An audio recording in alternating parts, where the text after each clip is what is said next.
how to archive a particular chat in Qwen AI.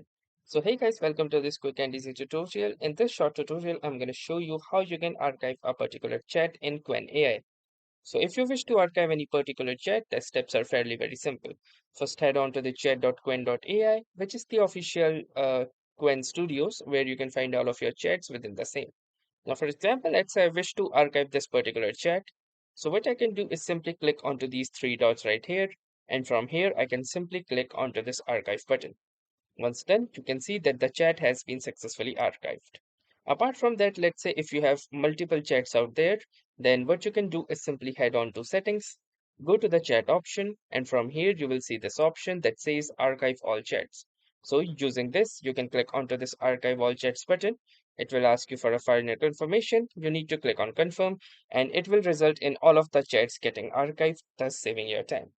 So that was all for this tutorial. Thanks for watching and have a nice day.